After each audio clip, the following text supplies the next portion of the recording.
ಕ್ಷಣಗಳಲ್ಲಿ ವಿಧಾನ ಪರಿಷತ್ ಸಭಾಪತಿ ಆಯ್ಕೆ ಕ್ಲೈಮ್ಯಾಕ್ಸ್ ಹಂತಕ್ಕೆ ಬರಲಿದೆ. ಕ್ಷಣಕ್ಕೂ ರಾಜಕೀಯ ಬದಲಾವಣೆಗಳು, ರಾಜಕೀಯ ಪಕ್ಷಗಳ ಲೆಕ್ಕಾಚಾರಗಳು ಬದಲಾಗ್ತಿವೆ.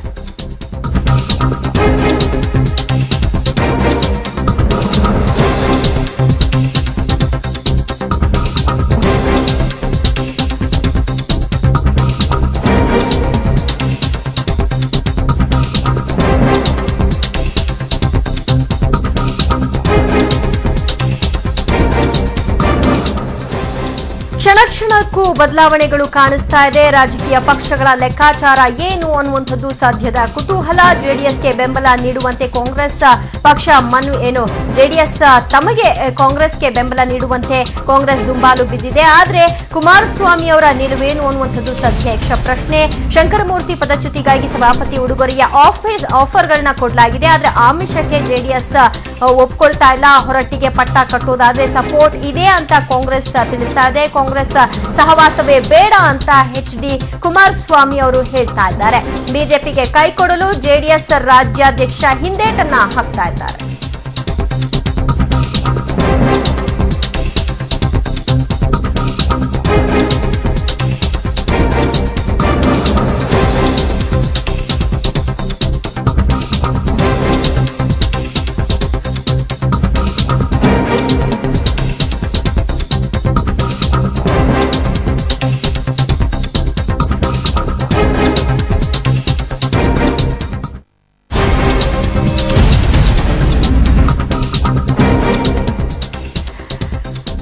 ಕಾಂಗ್ರೆಸ್ ಸಹವಾಸವೇ ಬೇಡ ಅಂತ ಎಚ್.ಡಿ. ಕುಮಾರಸ್ವಾಮಿ ಹೇಳ್ತಾ ಇದ್ದಾರೆ. ಬಿಜೆಪಿಗೆ ಕೈ ಕೊಡಲು ಜೆಡಿಎಸ್ ರಾಜ್ಯಾಧ್ಯಕ್ಷ ಕುಮಾರಸ್ವಾಮಿಗೆ ಮನಸ್ಸಿಲ್ಲ. ಹೀಗಾಗಿ ಹಿಂದೇಟು ಹಾಕ್ತಾ ಇದ್ದಾರೆ. ಬಸವರಾಜ ಹೊರಟ್ಟಿ ಸೇರಿದ ಪರಿಷತ್ ಸದಸ್ಯರ ಜೊತೆ ಎಚ್.ಡಿ. ಕುಮಾರಸ್ವಾಮಿ ಚರ್ಚೆಯನ್ನ ನಡೆಸ್ತಾ ಇದ್ದಾರೆ. ಈ ಚರ್ಚೆಯ ಬಳಿಕ ಅಂತಿಮ ನಿರ್ಧಾರ ಏನು ಅನ್ನುವಂಥದ್ದು ಕೆಲವೇ ಕ್ಷಣಗಳಲ್ಲಿ ಹೊರಕ್ಕೆ ಬರುತ್ತೆ.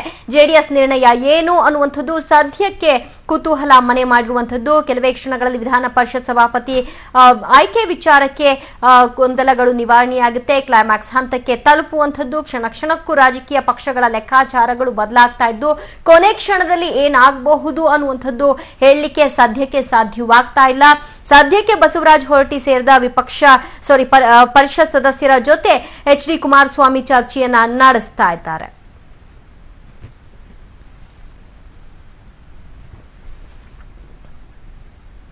ಶಂಕರಮೂರ್ತಿ ಪದಚ್ಯುತಿಗಾಗಿ ಸಭಾಪತಿ ಸ್ಥಾನಕ್ಕೆ ಉಡುಗೊರೆಯನ್ನ ಕೊಡಲಾಗ್ತಾ ಇರುವಂತದ್ದು, ಉಡುಗೊರೆಯ ಆಮಿಷವನ್ನ ಜೆಡಿಎಸ್ಗೆ ಕೊಡಲಾಗ್ತಾ ಇದೆ. ಆದ್ರೆ ಇದ್ಯಾವುದಕ್ಕೂ ಕೂಡ ಜೆಡಿಎಸ್ ಸೊಪ್ಪು ಹಾಕ್ತಾ ಇಲ್ಲ. ಇದೀಗ ಇದಕ್ಕೆ ಸಂಬಂಧಪಟ್ಟ ಹಾಗೆ ಮಗದೊಂದು ಬ್ರೇಕಿಂಗ್ ನ್ಯೂಸ್ ಬರ್ತಾ ಇದೆ. ಅದೇನು ಅಂತ ನೋಡೋಣ.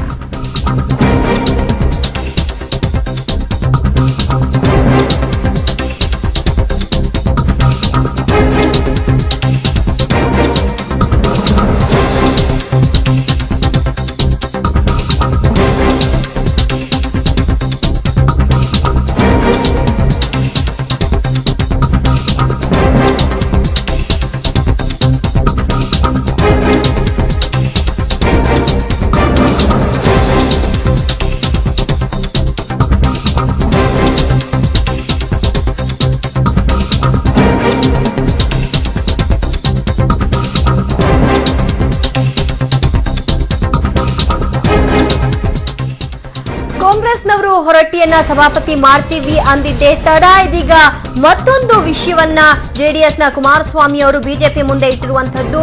ನೀವೇ ಹೊರಟ್ಟಿಯನ್ನ ಸಭಾಪತಿಯನ್ನಾಗಿ ಮಾಡಿ, ನಿಮಗೆ ಬೆಂಬಲವನ್ನ ನೀಡ್ತೀವಿ. ಬಿಜೆಪಿ ಮುಂದೆ ಹೊಸ ಷರತ್ತನ್ನ ಜೆಡಿಎಸ್ ಇಟ್ಟಿರುವಂತದ್ದು. ಕಾಂಗ್ರೆಸ್ನವರು ಹೊರಟ್ಟಿಯನ್ನ ಸಭಾಪತಿಯಾಗಿ ಮಾಡೋದಕ್ಕೆ ಮುಂದಾಗ್ತಾ ಇದ್ದಾರೆ, ಮಾಡ್ತೀವಿ ಅಂತಿದ್ದಾರೆ. ನೀವೇ ಒಂದು ವೇಳೆ ಬಸವರಾಜ ಹೊರಟ್ಟಿಯನ್ನ ಸಭಾಪತಿಯನ್ನಾಗಿ ಮಾಡಿಬಿಟ್ರೆ ನಿಮಗೆ ಸಪೋರ್ಟ್ ಮಾಡ್ತೀನಿ ಅನ್ನುವಂತಹ ಒಂದು ಬೇಡಿಕೆಯನ್ನ ಅಥವಾ ಒಂದು ಷರತ್ತನ್ನ ಕುಮಾರಸ್ವಾಮಿ ಅವರು ಇಟ್ಟಿರುವಂತದ್ದು. ಹೀಗಾಗಿ ಮೇಲ್ಮನೆ ವಿಪಕ್ಷ ನಾಯಕ ಈಶ್ವರಪ್ಪ ಹಾಗೂ ಸೋಮಣ್ಣ ಜೊತೆ ಕುಮಾರಸ್ವಾಮಿ ಅವರು ಚರ್ಚೆಯನ್ನ ನಡೆಸ್ತಾ ಇದ್ದಾರೆ. ಜೆಡಿಎಸ್ ಷರತ್ತಿಗೆ ಬಹುತೇಕ ಬಿಜೆಪಿ ನಾಯಕರು ಒಪ್ಪಿಗೆ ಸೂಚಿಸಿದ್ದಾರೆ ಅಂತ ಹೇಳಲಾಗ್ತಾ ಇದೆ. ಹೀಗಾಗಿ 2 ತಿಂಗಳ ಬಳಿಕ ಜೆಡಿಎಸ್ಗೆ ಸಭಾಪತಿ ಸ್ಥಾನವನ್ನ ನೀಡೋ ಕುರಿತಾಗಿ ಸದ್ಯದ ಚರ್ಚೆಗಳು ನಡೀತಾ ಇದೆ. ಸಭಾಪತಿಯನ್ನಾಗಿ ಬಸವರಾಜ ಹೊರಟ್ಟಿಯನ್ನ ಮಾಡಲಿಕ್ಕೆ ಕಾಂಗ್ರೆಸ್ನವರು ಸಮ್ಮತಿಯನ್ನ ಸೂಚಿಸ್ತಾ ಇದ್ದಾರೆ. ಅದೇ ನೀವು ಮಾಡ್ಬಿಡಿ, ನಾನು ನಿಮಗೆ ಸಪೋರ್ಟ್ ಮಾಡ್ತೀನಿ ಅಂತ ಬಿಜೆಪಿಗೆ ಜೆಡಿಎಸ್ ಷರತ್ತನ್ನ ಹಾಕಿರುವಂತದ್ದು.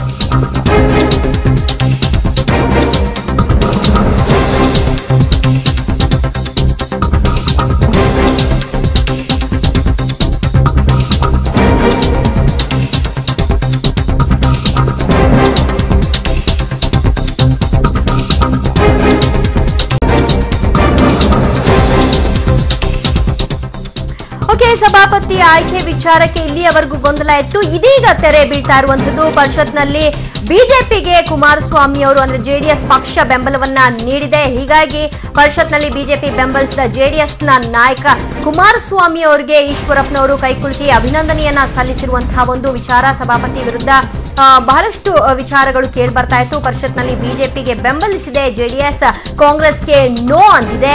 ಕಾಂಗ್ರೆಸ್ ಜೊತೆಗೆ ಕೈಕುಲುಕೋದ್ರ ಬದಲಾಗಿ ನಾನು ಬಿಜೆಪಿಯೊಂದಿಗೆ ನನ್ನ ಒಂದು ಸ್ಪಷ್ಟ ನಿಲುವನ್ನ ವ್ಯಕ್ತಪಡಿಸ್ತಾ ಅದರೊಟ್ಟಿಗೆ ನಾನು ಹೋಗ್ತೀನಿ ಅಂತ ಹೇಳೋ ಮೂಲಕ ಬಿಜೆಪಿ ಮತ್ತು ಜೆಡಿಎಸ್ ಮೈತ್ರಿಯನ್ನ ಮಾಡಿಕೊಂಡಿದೆ. ಪರಿಷತ್ನಲ್ಲಿ ಬಿಜೆಪಿಗೆ ಜೆಡಿಎಸ್ ಜೈ ಅಂದಿರುವಂತದ್ದು. ಈ ಕುರಿತಾಗಿ ಹೆಚ್ಚಿನ ಡೀಟೇಲ್ಸ್ ಕೊಡ್ತಾರೆ ನಮ್ಮ ಪ್ರತಿನಿಧಿ ರವೀಶ್. ಬಿಜೆಪಿಗೆ ಸಪೋರ್ಟ್ ಮಾಡ್ತಾರೆ ಜೆಡಿಎಸ್ನವರು ಅಂತ ಇಲ್ಲಿಯವರೆಗೂ ಕೂಡ ಇತ್ತು. ಆದ್ರೆ ಕೊನೆ ಕ್ಷಣದಲ್ಲಿ ಏನಾಗುತ್ತೆ ಅನ್ನುವಂಥದ್ದನ್ನ ಹೇಳಲಿಕ್ಕೆ ಬರೋಲ್ಲ. ಯಾಕಂದ್ರೆ ಆ ರೀತಿಯಾದಂತಹ ರಾಜಕೀಯ ದಾಳಗಳನ್ನ ಕಾಂಗ್ರೆಸ್ನವರು ಕೂಡ ಉರುಳಿ ಬಿಡ್ತಾ ಇದ್ರು ಅಂತ. ಫೈನಲಿ ಕುಮಾರಸ್ವಾಮಿ ಅವರು ಬಿಜೆಪಿಯ ಪರವಾಗಿ ಇದ್ದಾರೆ. ಆದ್ರೆ ಯಾವ ಒಪ್ಪಂದದ ಮೇರೆಗೆ ಅವರ ಪರವಾಗಿ ಇದ್ದಾರೆ? ದಿವ್ಯಾ, ಈಗ ಒಂದು ಸಭಾಪತಿ ವಿಚಾರವಾಗಿ ಕ್ಲಾರಿಟಿ ಸಿಗ್ತಾ ಇದೆ ಅಂತಾನೆ ಹೇಳ್ಬೋದು. ಯಾಕೆಂದ್ರೆ ಜೆಡಿಎಸ್ ಇದುವರೆಗೂ ಕೂಡ ಸಾಕಷ್ಟು ಗೊಂದಲದಲ್ಲಿತ್ತು. ಈಗ ಅದು ಕೂಡ ಕ್ಲಾರಿಟಿಗೆ ಬಂದಿದೆ. ಈಶ್ವರಪ್ಪ ಮತ್ತೆ ಸೋಮಣ್ಣವ್ರ ಜೊತೆ ಮಾತುಕತೆ ನಡೆಸಿದ ಬಳಿಕ ಒಂದು ಬಿಜೆಪಿಗೆ ಒಂದು ಜೆಡಿಎಸ್ ಬೆಂಬಲವನ್ನು ಕೂಡ ಮುಂದುವರಿಸುವುದಾಗಿ ಈಗಾಗಲೇ ಸ್ಪಷ್ಟಪಡಿಸಿದೆ.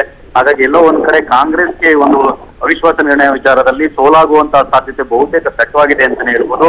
ಹಾಗಾಗಿ ಇನ್ನು ಮತ್ತೊಂದ್ ಕಡೆ ಈಗಾಗಲೇ ಆ ಒಂದು ಕಾಂಗ್ರೆಸ್ ಮತ್ತೆ ಪಕ್ಷೇತರ ಸದಸ್ಯರು ಸೇರಿದ್ರು ಕೂಡ 36 ಸದಸ್ಯರು ಆಗ್ತಾರೆ.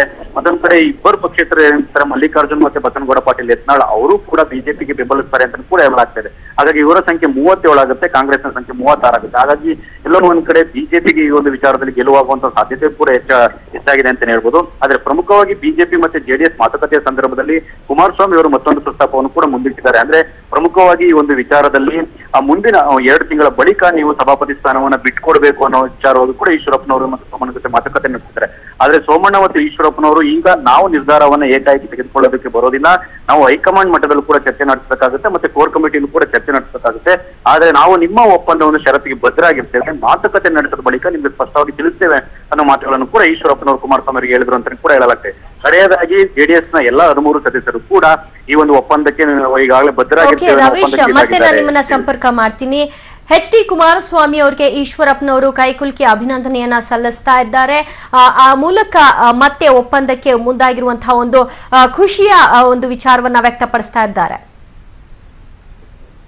ಸಭಾಪತಿ ಮತದಾನದ ಬಗ್ಗೆ ಈಗ ತಾನೇ ನಾನು ಮತ್ತು ನಮ್ಮ ಹಿಂದಿನ ಮಂತ್ರಿಗಳಾದ ನಮ್ಮ ಪಕ್ಷದ ನಾಯಕರಾದ ವಿ ಸೋಮಣ್ಣರವರು ಜೆಡಿಎಸ್ನ ರಾಜ್ಯ ಅಧ್ಯಕ್ಷರಾದ ಕುಮಾರಸ್ವಾಮಿ ಅವರ ಹತ್ರ ಮಾತಾಡ್ಕೊಂಡು ಬಂದಿದ್ದೀವಿ.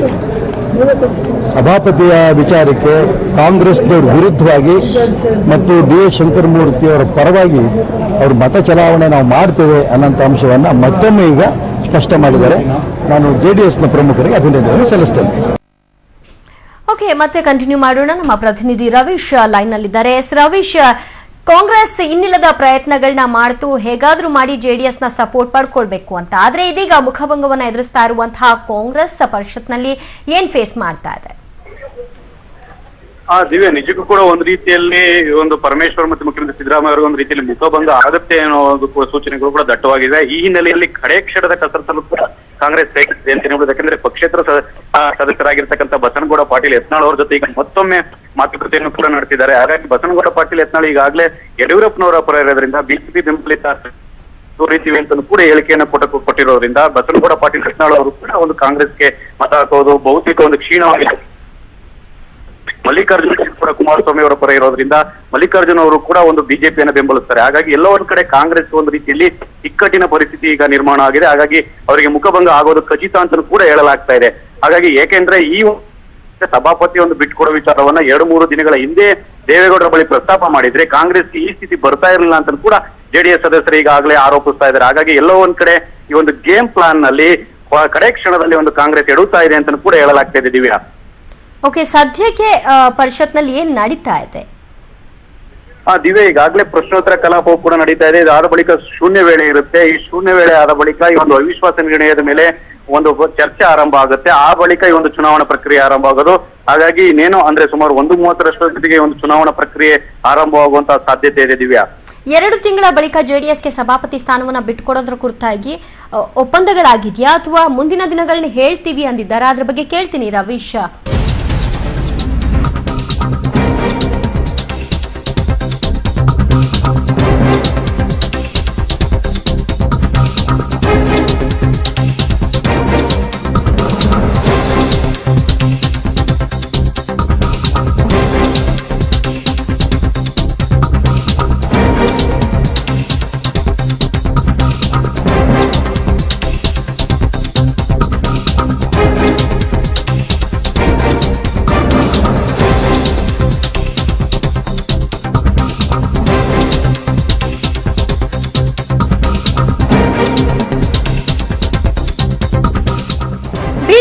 ಜೊತೆ ಜೆಡಿಎಸ್ ಕೈ ಜೋಡಿಸುವುದು ಬಹುತೇಕ ಖಚಿತ ಅಂತ ಇದೆ. ಬಿಜೆಪಿ ಬೆಂಬಲಿಸಲು ಎಚ್ಡಿಕೆ ಬಿಗಿ ಪಟ್ಟನ್ನ ಹಿಡಿದಿರುವಂತದ್ದು. ಎಚ್ಡಿಕೆಗೆ ನಿರ್ಧಾರವನ್ನ ಬಿಟ್ಟು ದೇವೇಗೌಡರ ತಮ್ಮ ಮೊಬೈಲ್ ಅನ್ನ ನಾಟ್ ರೀಚೇಬಲ್ ಮಾಡಿಕೊಂಡಿದ್ದಾರೆ. ಕಾಂಗ್ರೆಸ್ಗೆ ಕೊನೆ ಗಳಿಗೆಯಲ್ಲಿ ಮಾಜಿ ಪ್ರಧಾನಿ ದೇವೇಗೌಡರು ಕೈ ಕೊಟ್ಟಿದ್ದಾರೆ. ಬಿಜೆಪಿಗೆ ಬೆಂಬಲ ಕೊಟ್ಟು ಮೋದಿ ಓಲೈಕೆಗೆ ಕುಮಾರಸ್ವಾಮಿ ಮುಂದಾದ್ರ ಅನ್ನುವಂತಹ ಪ್ರಶ್ನೆ. ಬಿಜೆಪಿ ಬೆಂಬಲಿಸುವ ಮೂಲಕ ಅಲ್ಪಸಂಖ್ಯಾತರ ಮತಗಳನ್ನ ಸೆಳೆಯುವಂತಹ ತಂತ್ರನ ಸಭಾಪತಿ ವಿಚಾರದಲ್ಲಿ ಗೆದ್ದಿದ್ದು ದೊಡ್ಡಗೌಡ್ರ ಅಥವಾ ಕುಮಾರಸ್ವಾಮಿ ಲೆಕ್ಕಾಚಾರನ ಅನ್ನುವಂಥದ್ದು ಸಾಧ್ಯದ ಪ್ರಶ್ನೆ. ಈಗ ಒಂದು ಬ್ರೇಕಿಂಗ್ ನ್ಯೂಸ್ ಬರ್ತಾ ಇದೆ, ನೋಡೋಣ.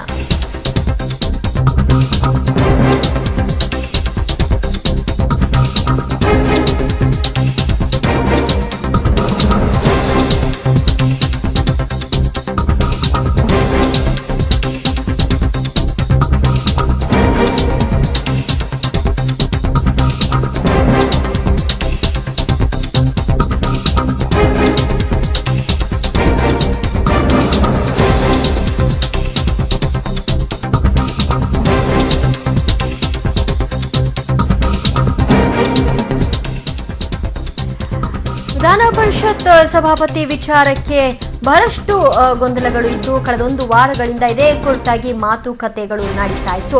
ಕೊನೆಗೂ ಕಾಂಗ್ರೆಸ್ಗೆ ಕೈ ಕೊಟ್ಟ ಜೆಡಿಎಸ್ ಬಿಜೆಪಿಯೊಂದಿಗೆ ಕೈ ಕುಲುಕಿದೆ. ಕೊನೆ ಗಳಿಗೆಯಲ್ಲಿ ಕಾಂಗ್ರೆಸ್ಗೆ ಕೈ ಕೊಟ್ಟಿರುವಂತದ್ದು. ಹೀಗಾಗಿ ಪರಿಷತ್ ಸಭಾಪತಿ ಪದಚ್ಯುತಿ ವಿಚಾರಕ್ಕೆ ಇದ್ದಂತಹ ಎಲ್ಲ ಗೊಂದಲಗಳು, ಪ್ರಶ್ನೆಗಳಿಗೆ ಇತಿಶ್ರೀ ಆಡಲಾಗಿದೆ. ಬಿಜೆಪಿಗೆ ಬೆಂಬಲವನ್ನ ಜೆಡಿಎಸ್ ಘೋಷಣೆ ಮಾಡೋ ಮೂಲಕ ಇದಕ್ಕೆ ತೆರೆಯನ್ನ ಎಳೆಯಲಾಗಿರುವಂತದ್ದು. ಮುಖಭಂಗದಿಂದ ಬಿಜೆಪಿ ಪಾರಾಗಿದ್ರೆ ಕಾಂಗ್ರೆಸ್ನವರು ಇದೀಗ ಮುಖಭಂಗವನ್ನ ಎದುರಿಸ್ತಾ ಇದ್ದಾರೆ.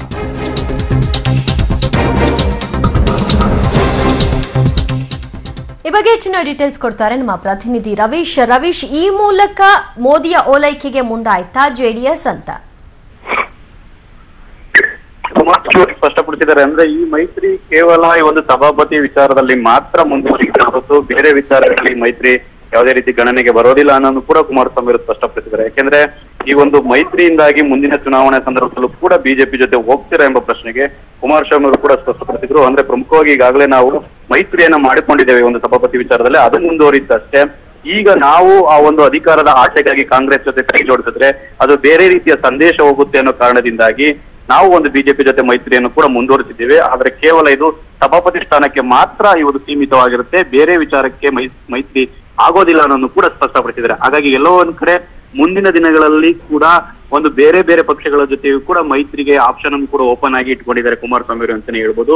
ಈ ನಿಟ್ಟಿನಲ್ಲಿ ಮುಂದಿನ ದಿನಗಳಲ್ಲಿ ಒಂದು ಜೆಡಿಎಸ್ ನ ನಡೆ ಹೇಗಿರುತ್ತೆ ಅನ್ನೋದು ಕೂಡ ಕಾದ್ ನೋಡ್ಬೇಕಾಗಿದೆ. ಆದ್ರೆ ಸದ್ಯಕ್ಕಂತೂ ಕಾಂಗ್ರೆಸ್ಗೆ ಒಂದು ರೀತಿಯಲ್ಲಿ ಹೊಡೆತವನ್ನು ಕೊಡಬೇಕಾಗಿತ್ತು. ಆ ನಿಟ್ಟಿನಲ್ಲಿ ಜೆಡಿಎಸ್ ಅವರು ಕೂಡ ಕೆಲಸ ಮಾಡಿದ್ದಾರೆ. ಈ ಒಂದು ಪ್ಲಾನ್ ಅನ್ನು ಕೂಡ ಒಂದು ಪಕ್ಷದ ಸದಸ್ಯರು ಮತ್ತೆ ಕುಮಾರಸ್ವಾಮಿ ಅವರು ಮಾಡಿದ್ರು ಅಂತ ಕೂಡ ಹೇಳಲಾಗ್ತಾ ಇದೆ. ಹಾಗಾಗಿ ಎಲ್ಲೋ ಒಂದ್ ಕಡೆ ಕಾಂಗ್ರೆಸ್ ಈ ಒಂದು ಸಭಾಪತಿ ವಿಚಾರದಲ್ಲಿ ಸುಧಾರಿಸಿಕೊಳ್ಳಲಾಗದಂತಹ ಒಂದು ಹೊಡೆತವನ್ನು ಕೊಟ್ಟಿದ್ದೇವೆ ಅನ್ನೋ ಸಂದೇಶವನ್ನು ಕೂಡ ರವಾನಿಸೋದಕ್ಕೆ ಈ ರೀತಿ ಪ್ಲಾನ್ ಮಾಡಿದ್ರು ಅಂತ ಕೂಡ ಹೇಳಲಾಗ್ತಾ ಇದೆ. ಹಾಗಾಗಿ ಮುಂದಿನ ದಿನಗಳಲ್ಲಿ ಕಾಂಗ್ರೆಸ್ ಮತ್ತೆ ಜೆಡಿಎಸ್ ನ ಸಂಬಂಧ ಹೇಗಿರುತ್ತೆ, ಮತ್ತಷ್ಟು ಅಳಸುತ್ತಾ ಅಥವಾ ಇನ್ನೇನಾದ್ರೂ ಬೇರೆ ರೀತಿಯ ಸೇಪೆ ಹೆಚ್ಚುವಂತ ಕೆಲಸವನ್ನು ಕೂಡ ಮಾಡಿಕೊಂಡು ಗಟ್ಟಿಯಾಗುತ್ತಾ ಅನ್ನೋದು ಕೂಡ ಕಾದ್ ನೋಡ್ಬೇಕಾಗಿದೆ. ದಿವ್ಯಾ, ಓಕೆ, ಅಂದ್ರೆ ಈಗ 2 ತಿಂಗಳ ಬಳಿಕ ಜೆಡಿಎಸ್ಗೆ ಸಭಾಪತಿ ಸ್ಥಾನ ಕೊಡುವಂತಹ ಕುರಿತಾಗಿ ಯಾವುದೇ ಒಪ್ಪಂದಗಳು ಆಗಿಲ್ಲ, ಮುಂದೆ ನೋಡೋಣ ಅಂತ ಹೇಳಲಾಗಿದೆಯಾ, ಹೇಗೆ? ದಿವ್ಯ, ಈಗಾಗಲೇ ಈಶ್ವರಪ್ಪನವರು ಕೂಡ ಸ್ಪಷ್ಟಪಡಿಸಿದ್ದಾರೆ, ಸ್ಪಷ್ಟಪಡಿಸಿದ್ದಾರೆ. ಈ ಒಂದು ಷರತ್ತಿನ ವಿಚಾರದಲ್ಲಿ ಇನ್ನೂ ಕೂಡ ಯಾವುದೇ ರೀತಿಯ ಅಂತಿಮ ತೀರ್ಮಾನ ಆಗಿಲ್ಲ, ಷರತ್ತನ್ನು ಕೂಡ ನಾವು ಕಟಿಬದ್ಧವಾಗಿ ವಿಧಿಸಿಲ್ಲ ಅನ್ನೋ ಮಾತುಗಳನ್ನು ಕೂಡ ಹೇಳಿದ್ದಾರೆ. ಅಂದ್ರೆ ಈಶ್ವರಪ್ಪನವರು ಯಾವ ದೊಡ್ಡ ಮಟ್ಟದ ನಾಯಕ ಅಂದ್ರೆ ರಾಷ್ಟ್ರ ಮಟ್ಟದ ನಾಯಕರಲ್ಲ, ಅವರೊಬ್ಬರೇ ಕೂತು ತೀರ್ಮಾನವನ್ನು ಕೂಡ ತೆಗೆದುಕೊಳ್ಳಲು ಆಗೋದಿಲ್ಲ. ಅವ್ರಿಗೂ ಕೂಡ ಹೈಕಮಾಂಡ್ ಇದೆ, ಮತ್ತೆ ಕೋರ್ ಕಮಿಟಿ ಇದೆ, ಅಲ್ಲಿ ಚರ್ಚೆ ಮಾಡಬೇಕಾಗುತ್ತೆ. ಹಾಗಾಗಿ ಈಶ್ವರಪ್ಪನವರು ನಮ್ಮ ಮುಂದೆಯೂ ಕೂಡ ಈ ಒಂದು ಪ್ರಸ್ತಾಪವನ್ನು ಕೂಡ ಮಾಡಿದ್ದಾರೆ. ಅಂದ್ರೆ ಹೈಕಮಾಂಡ್ ಮತ್ತೆ ಕೋರ್ ಕಮಿಟಿ ಜೊತೆ ಚರ್ಚೆ ನಡೆಸಿ ನಾವು ನಿಮ್ಮ ಷರತ್ತನ್ನ ನಾವು ಅಲ್ಲಿ ಅದರ ಒಂದು ಸಭೆಯನ್ನೇ ಮುಂದಿಟ್ಟು ನಾವು ತೀರ್ಮಾನವನ್ನು ಕೂಡ ಕೈಗೊಳ್ತೇವೆ ಅನ್ನೋ ಮಾತುಗಳನ್ನು ಕೂಡ ಹೇಳಿದ್ದಾರೆ.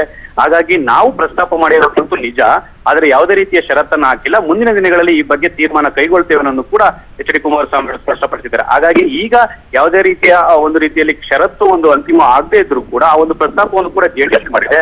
ಹಾಗಾಗಿ ಮುಂದಿನ ದಿನಗಳಲ್ಲಿ ಬಿಜೆಪಿ ಇದಕ್ಕೆ ಈ ಬಗ್ಗೆ ಯಾವ ರೀತಿಯ ನಿರ್ಧಾರಗಳನ್ನ ಕೈಗೊಳ್ಳುತ್ತೆ ಅನ್ನೋದು ಕೂಡ ಕಾದ್ ನೋಡಬೇಕಾಗುತ್ತೀವಿ. ಇನ್ನೊಂದು ಅರ್ಥದಲ್ಲಿ ಡಿ.ಎಚ್. ಶಂಕರಮೂರ್ತಿ ಅವರು ರಾಜ್ಯಪಾಲರಾಗಿ ಆಗುವಂತಹ ಸಾಧ್ಯತೆ ಇದೆ. ಈ ನಿಟ್ಟಿನಲ್ಲಿ ಗೌರವಾನ್ವಿತವಾಗಿ ಅವ್ರನ್ನ ಕಳಿಸಿಕೊಡುವಂತಹ ನಿಟ್ಟಿನಲ್ಲಿ ಬಿಜೆಪಿ ಚಿಂತನೆಯನ್ನ ನಡೆಸಿ ಈ ನಿರ್ಧಾರಕ್ಕೆ ಬಂದು ಜೆಡಿಎಸ್ ನೊಂದಿಗೆ ಮೈತ್ರಿ ಅಂತ ಹೇಳ್ಬಹುದಾ, ಅಥವಾ ಹೇಗಿದು? ಈಗಾಗಲೇ ಇದೇ ರೀತಿ ಚರ್ಚೆಗಳು ಬಿಜೆಪಿ ಮತ್ತೆ ಜೆಡಿಎಸ್ ಕೂಡ ಆಗ್ತಾ ಇದೆ. ಶಂಕರ್ ಮೂರ್ತಿ ಅವರನ್ನು ಗೌರವಿತವಾಗಿ ಕಳಿಸ್ಕೊಡ್ಬೇಕು. ಈ ನಿಟ್ಟಿನಲ್ಲೇ ಕೂಡ ನಾವು ಮತ್ತೆ ಒಂದು ಬಿಜೆಪಿ ಮತ್ತೆ ಜೆಡಿಎಸ್ ಇಬ್ರು ಕೂಡ ನಾವು ಒಂದು ಮೈತ್ರಿಯನ್ನು ಕೂಡ ಮುಂದುವರಿಸಬೇಕು ಅನ್ನೋ ಎರಡು ಪಕ್ಷದಲ್ಲೂ ಕೂಡ ಆಗಿದ್ವು. ಯಾಕೆಂದ್ರೆ ಶಂಕರ್ ಮೂರ್ತಿ ಅವರು 2 ತಿಂಗಳ ಬಳಿಕ ಅವರು ಒಂದು ಸಭಾಪತಿ ಸ್ಥಾನಕ್ಕೆ ರಾಜೀನಾಮೆಯನ್ನು ಕೊಡ್ತಾರೆ. ಆ ಬಳಿಕ ಯಾರು ಸಭಾಪತಿ ಆಗ್ಬೇಕು ಅನ್ನೋದು ತೀರ್ಮಾನ ಮಾಡೋಣ ಅನ್ನೋದು. ಯಾಕಂದ್ರೆ ಕಾಂಗ್ರೆಸ್ ಯಾವಾಗ ಒಂದು ಅವಿಶ್ವಾಸ ನಿರ್ಣಯವನ್ನು ಕೂಡ ಮಂಡನೆ ಮಾಡ್ತು, ಆ ಒಂದು ಸಂದರ್ಭದಲ್ಲೇ 2 ಪಕ್ಷದ ನಾಯಕರುಗಳು ಕೂಡ ಇದೇ ಮಾತುಕತೆಯನ್ನು ಕೂಡ ನಡೆಸಿದ್ರು. ಇವತ್ತಿನ ಈ ಒಂದು ಜೆಡಿಎಸ್ ಮತ್ತೆ ಬಿಜೆಪಿ ನಾಯಕರ ಸಭೆಯಲ್ಲೂ ಕೂಡ ಇದೇ ಮಾತುಕತೆ ಪ್ರಸ್ತಾಪ ಆಗಿದೆ. ಹಾಗಾಗಿ ಕಳಿಸಿಕೊಡೋ ದೃಷ್ಟಿಯಿಂದ ಈ ನಿರ್ಧಾರಕ್ಕೆ ಬರ್ತಾ ಇದೆ ಅಂತ ಕೂಡ ಜೆಡಿಎಸ್ ಕೂಡ ಹೇಳ್ತಾ ಇದೆ, ಮತ್ತೆ ಬಿಜೆಪಿ ಕೂಡ ಹೇಳ್ತಾ ಇದೆ. ದಿವ್ಯಾ, ಥ್ಯಾಂಕ್ ಯು ರವೀಶ್ ನಿಮ್ಮೆಲ್ಲ ಮಾಹಿತಿಗೆ.